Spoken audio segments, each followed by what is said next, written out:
श्री सच्चिदानंद सद्गुरु साईनाथ महाराज की जय।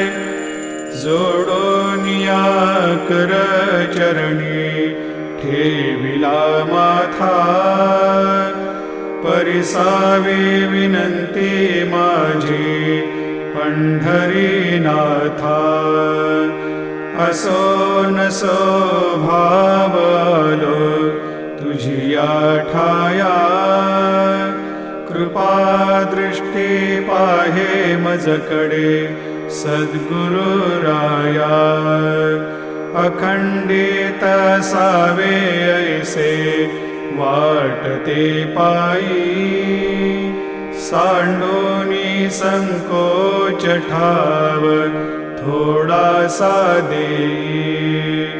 तुका म्हणे देवा माझा